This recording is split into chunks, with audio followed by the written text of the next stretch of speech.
Shalom Ouvracha. La question d'aujourd'hui, est-ce que on peut faire la vaisselle Shabbat?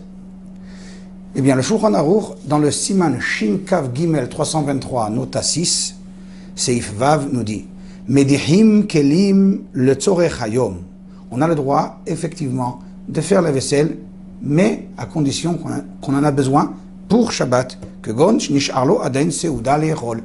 Il a encore une seuda, un repas à faire. C'est ce qui va lui permettre de faire la vaisselle.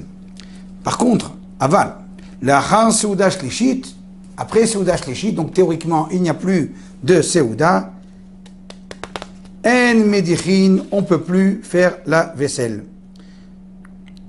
Par contre, kli shtiya, medichin kol hayom, shekol hayom raoui li shtiya. Les ustensiles, les verres, qui servent donc à boire les boissons, là on a le droit de les laver n'importe quel moment de la journée, même après seuda shlishit, parce qu'on est censé boire chaque instant. En kviut la shtiya. Il n'y a pas de moment fixe pour dire on va s'asseoir et on va boire un verre d'eau ou un verre de limonade. C'est pour ça que les verres peuvent être constamment lavés Shabbat. Bien entendu, si on est certain de ne pas avoir besoin de boire, alors il n'est pas question de laver le verre. Mais si on pense qu'on va effectivement, ou possible en tous les cas, qu'on va boire de l'eau, on a le droit de laver les verres en question et on peut même laver tous les verres. On a 10 verres, on peut laver les 10 verres, même si on va en avoir besoin que d'un seul. Ça, c'est donc une halakha. Pourquoi c'est interdit de laver les verres? Selon le Rambam, Rabbi Moshe ben Maimon, c'est interdit parce que ça s'appelle quelqu'un qui arrange l'ustensile. Il rend l'ustensile apte à l'utilisation, donc il arrange quelque part le keli nira. Il semblerait qu'il est kemetaken, comme quelqu'un qui arrange, qui confectionne un ustensile. Selon le Ra'avad, Rabbi Avraham ben David, la raison de l'interdit, c'est à cause de tirha. C'est une fatigue qui est inutile. Et donc c'est pour cela que lorsqu'on arrive à un besoin pour le Shabbat, on a le droit de faire la vaisselle parce que c'est un tircha, c'est une fatigue qui est le tzorer, qui est pour un besoin, celui du Shabbat. Il est fort probable que vu que cette discussion-là, on pourra autoriser de demander à un goy de réaliser le lavage de la vaisselle, peu importe pourquoi. Si on a terminé la Seouda, pas terminé la Seouda, on peut demander à un goy de faire la vaisselle. Pourquoi? Puisque c'est interdit à cause de tircha, une fatigue.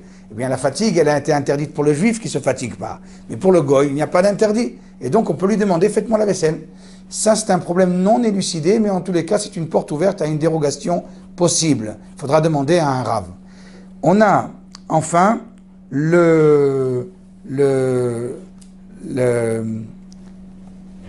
vie du Shulchan Aruch qui nous dit que pour les ustensiles qui servent à la boisson, on pourra les laver parce qu'on est... C'est possible qu'on va boire. Et là, le problème majeur qui se passe, c'est pour le verre du kidouche du Shabbat matin. Le Shabbat matin, lorsqu'on a fait le kidouche, on a terminé, et là, on veut laver le kos du kidouche. Ça, c'est problématique. Il y a une dérogation, une permission de laver ce kos que si on remplit une des 3 conditions suivantes. Ou bien, il est possible qu'on va boire dans ce verre. Pour nous, ça ne nous dérange pas de boire une deuxième fois un verre d'eau dans ce verre de kidouche. Alors on a le droit de le laver, parce que peut-être bien qu'on va s'en servir le Shabbat après-midi pour boire à l'intérieur, avec ce verre, avec ce kos de kidouche. On a une autre dérogation. Si le verre il va s'abîmer par l'acidité du vin qui est à l'intérieur, ça va s'abîmer, ça va inoxyder, il va y avoir un problème qui va abîmer le verre, alors on veut le rincer pour cela, alors encore une fois on a le droit de le laver, parce que c'est tirera, on se fatigue, pour éviter la casse, pour éviter un dommage, là aussi c'est autorisé. Et enfin, si on veut laver ce verre pour le remettre en vitrine, on a parfois dans les salles à manger, on a des vitrines dans lesquelles on place les verres, et bien là aussi, on a le droit de laver le verre. En tous les cas, la dérogation de ces 3 possibilités est la même. C'est un besoin pour Shabbat, ou bien parce que je peux boire, ou bien parce qu'il va s'abîmer, donc c'est embêtant maintenant, ou bien parce que je veux le remettre en vitrine en décoration. C'est les seules manières qui peuvent permettre de laver un verre. Si ce n'était pas le cas, le verre du kidouche ne pourra pas être lavé, parce qu'on ne compte pas boire dedans. Tous les autres verres, puisqu'on compte boire dedans, on a le droit de les laver, et Bien entendu aussi, dernière dérogation, si c'est pas kavod Shabbat, ou bien si c'est dérangeant d'avoir une vaisselle sale pendant Shabbat, et là il faut être assez honnête avec soi-même, savoir qu'est-ce qui veut dire dérangeant, on a le droit de laver la vaisselle. Comme nous le voyons dans la halakha, dans le siman Shin Bet, au sujet de les lits qu'on veut faire, le Magen Avraham nous parle des lits qu'on veut faire, on va ranger la chambre, même si on ne compte pas dormir sur le lit.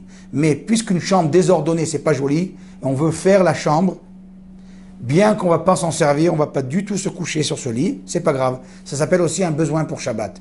Alors on pourra donc faire un parallèle avec la vaisselle, et si la vaisselle sale me dérange, j'ai le droit de la laver, même si j'ai pas effectivement besoin de faire une autre Seouda. Je suis invité à Seouda Shlishit à la synagogue. On a le droit. Si les odeurs me dérangent, c'est pas le kavod de Shabbat d'avoir une cuisine pareille, etc. Mais il faut être honnête avec soi-même.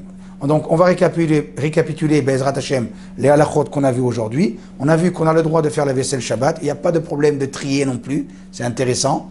Il n'y a pas de problème de trier. Ça ne s'appelle pas un mélange qui s'appelle trier ici.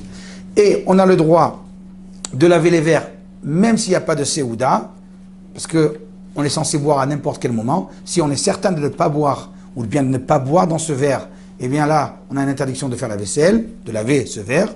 Et enfin, si on a un besoin pour Shabbat, parce qu'on a peur que ça s'abîme, ou bien parce qu'on veut prendre le verre et le remettre en décoration, et alors là, on a le droit de faire la vaisselle, Kol Tuv et Shabbat Shalom.